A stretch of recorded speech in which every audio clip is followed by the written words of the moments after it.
Welcome back to Whispering Liberty.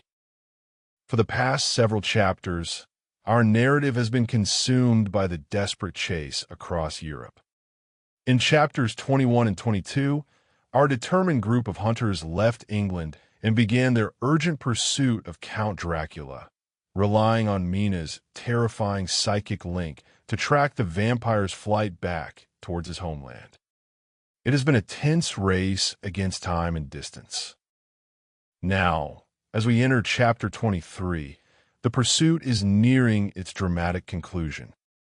The hunters are closing in on the region of Transylvania, guided by the vital, though increasingly taxing, insights gleaned from Mina's trances. This chapter details their final strategic movements as they anticipate Dracula's arrival back in his territory, perhaps revealing more about his final mode of transport and the obstacles they must overcome to intercept him. Listen closely as the chase culminates, and the forces of light and darkness converge once more near the ancient heart of the vampire's domain.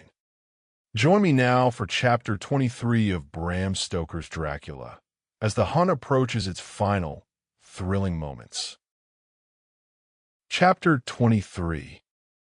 Dr. Seward's Diary. October 3rd. The time seemed terribly long whilst we were waiting for the coming of Godalming and Quincy Morris. The professor tried to keep our minds active by using them all the time. I could see his beneficent purpose by the side glances which he threw from time to time at Harker. The poor fellow is overwhelmed in a misery that is appalling to see.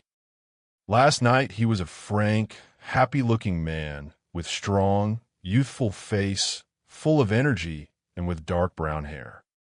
Today he is a drawn, haggard old man, whose white hair matches well with the hollow, burning eyes and grief-written lines of his face. His energy is still intact. In fact, he is like a living flame. This may yet be his salvation, for if all go well, it will tide him over the despairing period. He will then, in a kind of way, wake again to the realities of life. Poor fellow, I thought my own trouble was bad enough, but the professor knows this well enough, and is doing his best to keep his mind active. What he has been saying was, under the circumstances, of absorbing interest. I have studied, over and over again since they came into my hands, all the papers relating to this monster, and the more I have studied, the greater seems the necessity to utterly stamp him out. All through there are signs of his advance, not only of his power, but of his knowledge of it.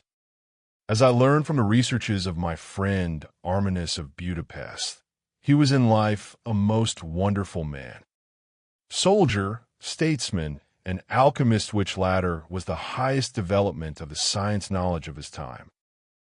He had a mighty brain, a learning beyond compare, and a heart that knew no fear and no remorse. He dared even to attend the scholomance, and there was no branch of knowledge of his time that he did not essay. Well, in him the brain powers survived the physical death, though it would seem that memory was not all complete. In some faculties of mind he has been, and is, only a child, but he is growing, and some things that were childish at the first are now of man's stature.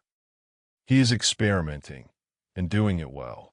And if it had not been that we have crossed his path, he may be yet, if we fail the father or furtherer of a new order of beings, whose road must lead through death, not life. Harker groaned and said, "And this is all arrayed against my darling. But how is he experimenting? The knowledge may help us to defeat him. He has all along, since his coming, been trying his power, slowly but surely.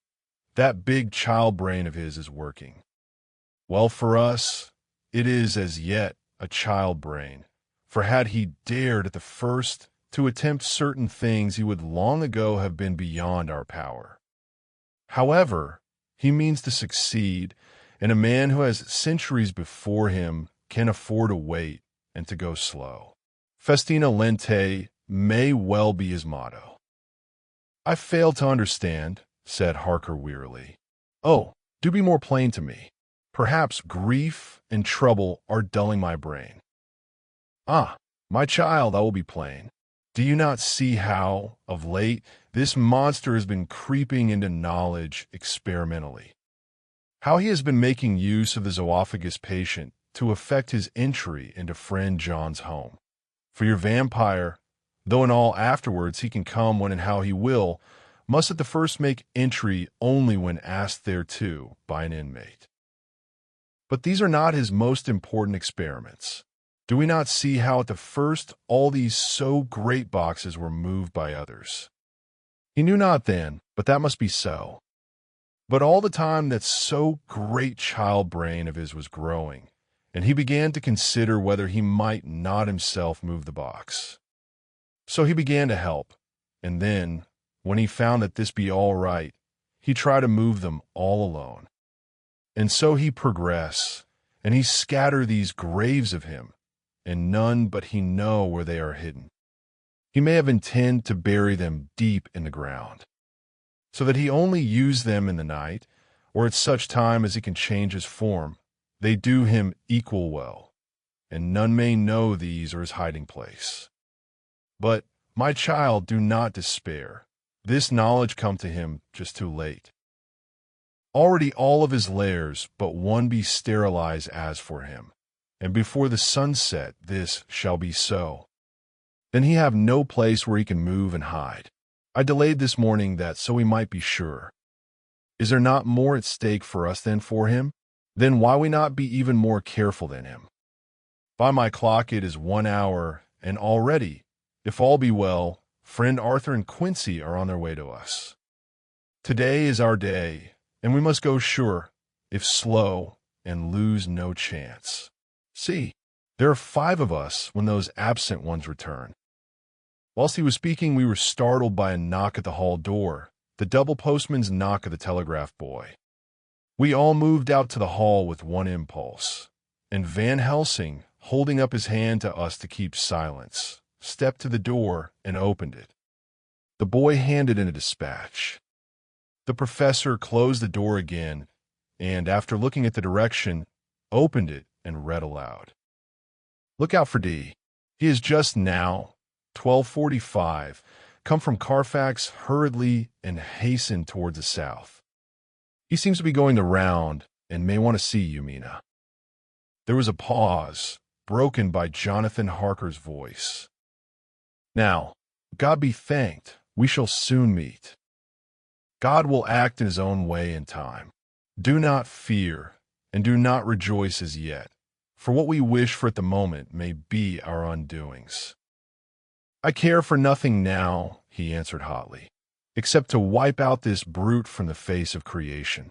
I would sell my soul to do it. Oh, hush, hush, my child, said Van Helsing. God does not purchase souls in this wise, and the devil, though he may purchase, does not keep faith. But God is merciful and just, and knows your pain and your devotion to that dear Madam Mina. Think you, how her pain would be doubled, did she but hear your wild words. Do not fear any of us. We are all devoted to this cause, and today shall see the end. The time is coming for action. Today this vampire is limit to the powers of man. Until sunset he may not change. It will take him time to arrive here, see. It is 20 minutes past 1, and there are yet some times before he can hither come. Be he never so quick. What we must hope for is that my Lord Arthur and Quincy arrive first. About half an hour after we had received Mrs. Harker's telegram, there came a quiet, resolute knock at the hall door. It was just an ordinary knock, such as is given hourly by thousands of gentlemen, but it made the professor's heart and mind beat loudly. We looked at each other, and together moved out into the hall.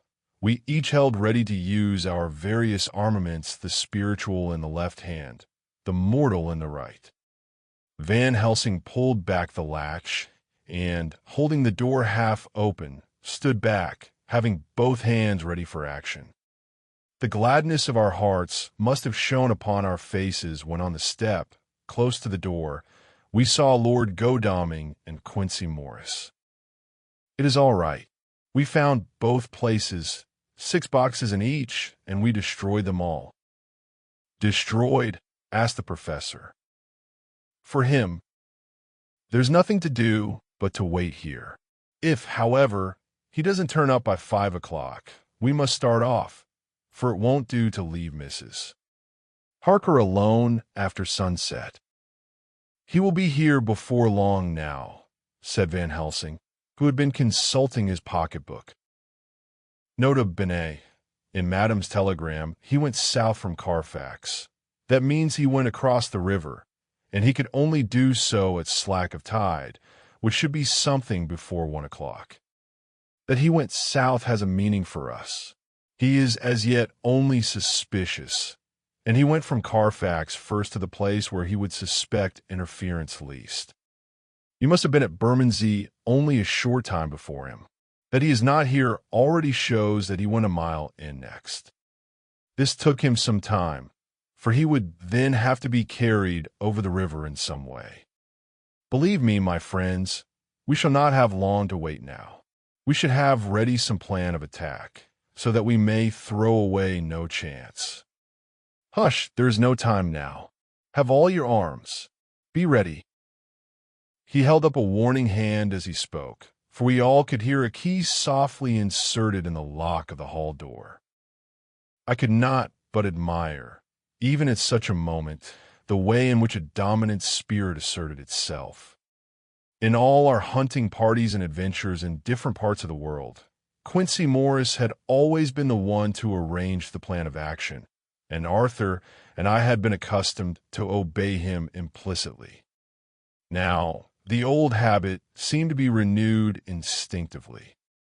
With a swift glance around the room, he at once laid out our plan of attack, and, without speaking a word, with a gesture, placed us each in position.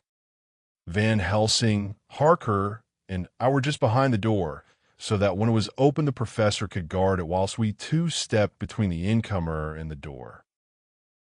Godalming behind, and Quincy in front stood, just out of sight, ready to move in front of the window. We waited in a suspense that made the seconds pass with nightmare slowness. The slow, careful steps came along the hall. The Count was evidently prepared for some surprise, at least he feared it. Suddenly, with a single bound, he leaped into the room, winning a way past us before any of us could raise a hand to stay him. There was something so panther-like in a movement, something so unhuman, that it seemed to sober us all from the shock of his coming. The first to act was Harker. With a quick movement, threw himself before the door leading into the room in the front of the house. As the Count saw us, a horrible sort of snarl passed over his face, showing the eye teeth long and pointed. But the evil smile as quickly passed into a cold stare of lion-like disdain. His expression again changed as, with a single impulse, we all advanced upon him. It was a pity that we had not some better organized plan of attack, for even at the moment I wondered what we were to do. I did not myself know whether our lethal weapons would avail us anything. Harker evidently meant to try the matter, for he had ready his great cookery knife and made a fierce and sudden cut at him. The blow was a powerful one. Only the diabolical quickness of the Count's leap-back saved him. A second less, and the trenchant blade had shorn through his heart. As it was, the point just cut the cloth of his coat, making a wide gap whence a bundle of banknotes and a stream of gold fell out. The expression of the Count's face was so hellish that for a moment I feared for Harker, though I saw him throw the terrible knife aloft again for another stroke. Instinctively, I moved forward with a protective impulse, holding the crucifix and wafer in my left hand. I felt a mighty power fly along my arm. It was without surprise that I saw the monster cower back before a similar movement made spontaneously by each one of us. It would be impossible to describe the expression of hate and baffled malignity of anger and hellish rage which came over the Count's face. His waxen hue became greenish-yellow by the contrast of his burning eyes, and the red scar on the forehead showed on the pallid skin like a palpitating wound. The next instant, with a sinuous dive, he swept under Harker's arm, ere his blow could fall, and, grasping a handful of the money from the floor, dashed across the room, threw himself at the window. Amid the crash and glitter of the falling glass, he tumbled into the flagged area below. Through the sound of the shivering glass, I could hear the ting of the gold, as some of the sovereigns fell on the flagging. We ran over and saw him spring unhurt from the ground. He, rushing up the steps, crossed the flag yard, and pushed open the stable door. You think to baffle me, you with your pale faces all in a row, like sheep in a butcher's. You shall be sorry yet, each one of you. You think you have left me without a place to rest, but I have more. My revenge is just begun. I spread it over centuries, and time is on my side. Your girls that you all love are mine already, and through them you and others shall yet be mine, my creatures, to do my bidding and to be my jackals when I want to feed. Bah! With a contemptuous sneer, he passed quickly through the door, and we heard the rusty bolt creak as he fastened it behind him. A door beyond opened and shut. The first of us to speak was the professor, as, realizing the difficulty of following him through the stable, we moved toward the hall. We have learnt something much. Notwithstanding his brave words, he fears us. He fear time. He fear want. For if not, why he hurry so? His very tone betray him, or my ears deceive. Why take that money? You follow quick. You are hunters of wild beasts, and understand it so. For me, I make sure that nothing here may be of use to him, if so that he return. As he spoke, he put the money remaining into his pocket, took the title deeds and the bundle as Harker had left them, and swept the remaining things into the open fireplace, where he set fire to them with a match. Godalming and Morris had rushed out into the yard, and Harker had lowered himself from the window to follow the Count. He had, however, bolted the stable door, and by the time they had forced it open, there was no sign of him. Van Helsing and I tried to make inquiry at the back of the house, but the mews was deserted and no one had seen him depart.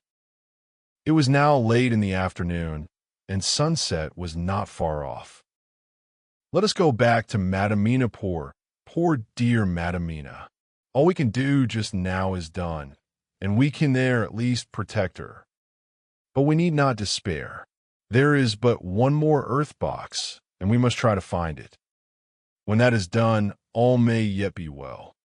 I could see that he spoke as bravely as he could to comfort Harker. The poor fellow was quite broken down.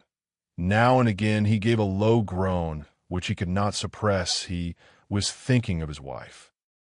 With sad hearts, we came back to my house, where we found Mrs. Harker waiting us, with an appearance of cheerfulness which did honor to her bravery and unselfishness. I can never thank you all enough. Oh, my poor darling. As she spoke, she took her husband's gray head in her hands and kissed it. Lay your poor head here and rest it. All will yet be well, dear. God will protect us if he so will it in his good intent. The poor fellow groaned. There was no place for words in his sublime misery. We had a sort of perfunctory supper together, and I think it cheered us all up somewhat. It was, perhaps, the mere animal heat of food to hungry people, for none of us had eaten anything since breakfast, or the sense of companionship may have helped us. But anyhow, we were all less miserable, and saw the morrow as not altogether without hope. True to our promise, we told Mrs. Harker everything which had passed, and although she grew snowy white at times when danger had seemed to threaten her husband, and red at others when his devotion to her was manifested, she listened bravely and with calmness. When we came to the part where Harker had rushed at the Count so recklessly, she clung to her husband's arm and held it tight as though her clinging could protect him from any harm that might come. She said nothing, however, till the narration was all done and matters had been brought right up to the present time. Then, without letting go her husband's hand, she stood up amongst us and spoke. Oh, that I could give any idea of the scene, of that sweet, sweet, good woman in all the radiant beauty of her youth and animation, with the red scar on her forehead, of which she was conscious, and which we saw with grinding of our teeth, remembering whence and how it came, her loving kindness against our grim hate, her tender faith against all our fears and doubting, and we, knowing that so far as symbols went, she with all her goodness and purity and faith was outcast from God. Jonathan, she said, and the words sounded like music on her lips. It was so full of love and tenderness. Jonathan, dear, and you all my true friends, I want you to bear something in mind through all this dreadful time. I know that you must fight, that you must destroy, even as you destroyed the false Lucy, so that the true Lucy might live hereafter, but it is not a work of hate. That poor soul who has wrought all this misery is the saddest case of all.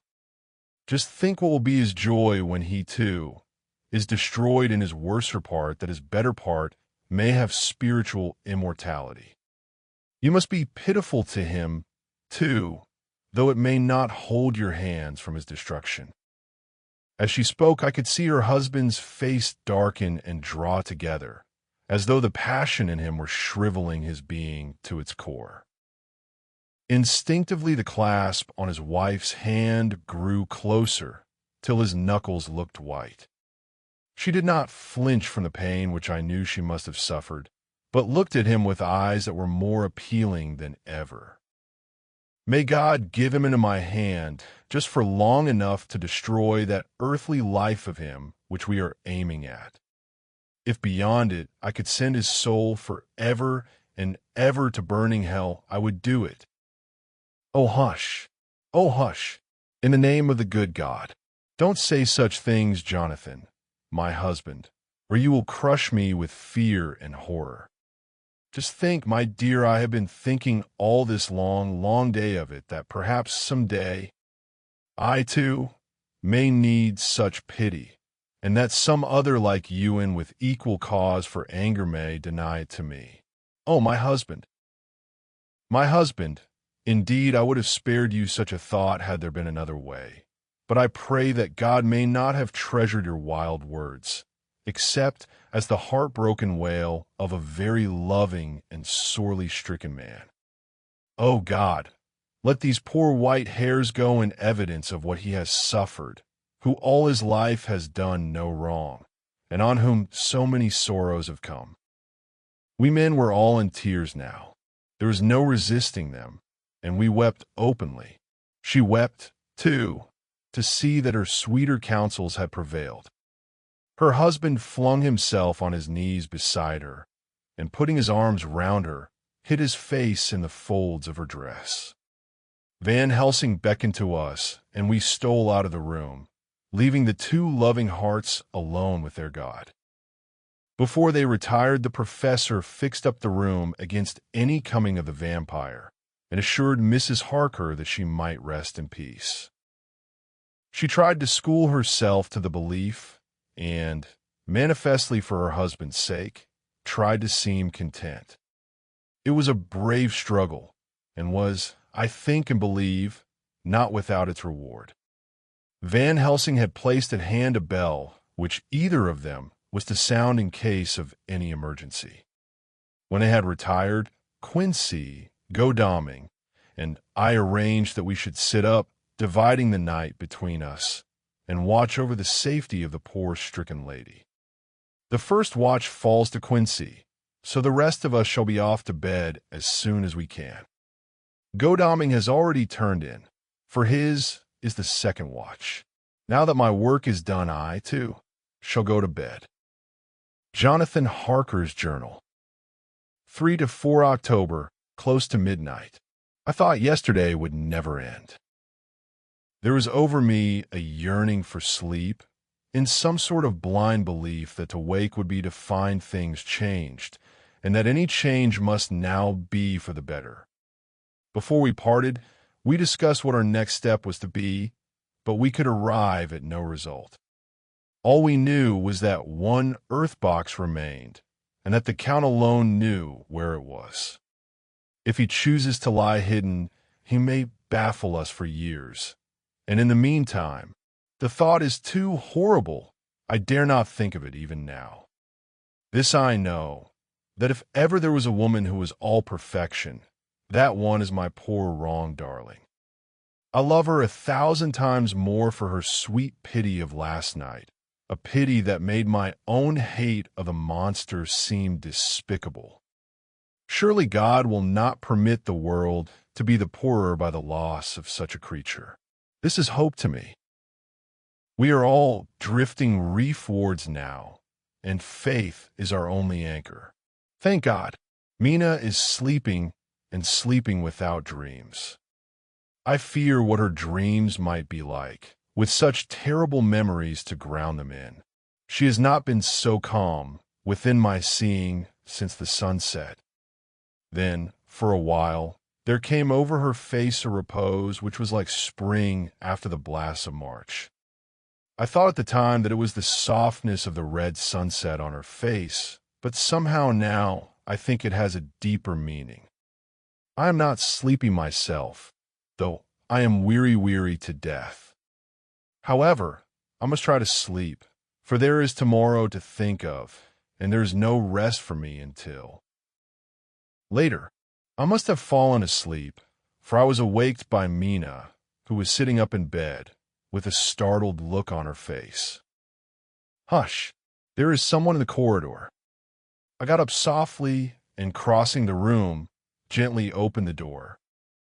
Just outside, stretched on a mattress, lay Mr. Morris, wide awake. Hush, go back to bed. It is all right. One of us will be here all night. We don't mean to take any chances. His look and gesture forbade discussion, so I came back and told Mina. Oh, thank God for good, brave men. With a sigh, she sank back again to sleep.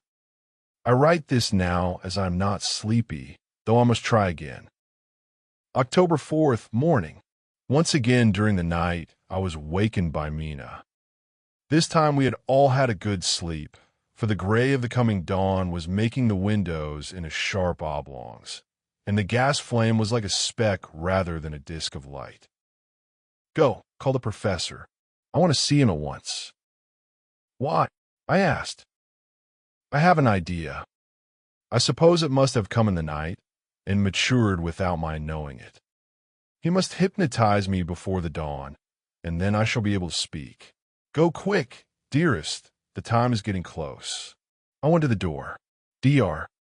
Seward was resting on a mattress, and, seeing me, he sprang to his feet.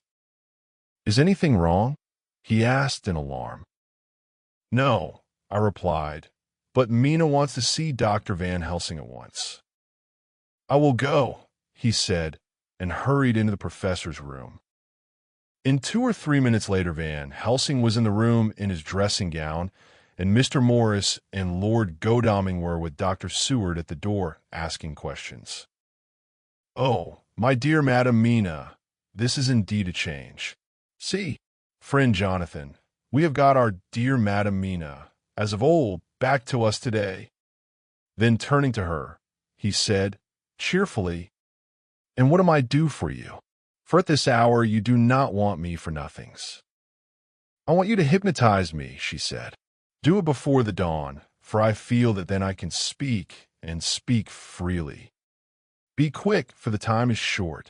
Without a word, he motioned her to sit up in bed. Looking fixedly at her, he commenced to make passes in front of her, from over the top of her head downward, with each hand in turn. Mina gazed at him fixedly for a few minutes, during which my own heart beat like a trip hammer, for I felt that some crisis was at hand. Gradually her eyes closed, and she sat, stock still. Only by the gentle heaving of her bosom could one know that she was alive. The professor made a few more passes and then stopped, and I could see that his forehead was covered with great beads of perspiration. Mina opened her eyes, but she did not seem the same woman. There was a faraway look in her eyes, and her voice had a sad dreaminess which was new to me. Raising his hand to impose silence, the professor motioned to me to bring the others in. They came on tiptoe, closing the door behind them, and stood at the foot of the bed, looking on. Mina appeared not to see them. "Where are you?" The answer came in a neutral way. "I do not know. Sleep has no place it can call its own." For several minutes, there was silence. Mina sat rigid, and the professor stood staring at her fixedly. The rest of us hardly dared to breathe. The room was growing lighter. Without taking his eyes from Mina's face, Dr. Van Helsing motioned me to pull up the blind. I did so, and the day seemed just upon us. A red streak shot up, and a rosy light seemed to diffuse itself through the room. "Where are you now?" The answer came dreamily, but with intention. It were as though she were interpreting something. I have heard her use the same tone when reading her shorthand notes. "I do not know. It is all strange to me." "What do you see?" "I can see nothing. It is all dark." "What do you hear?" I could detect the strain in the professor's patient voice. "The lapping of water. It is gurgling by, and little waves leap. I can hear them on the outside." "Then you are on a ship?" We all looked at each other, trying to glean something each from the other. We were afraid to think. "Oh, yes."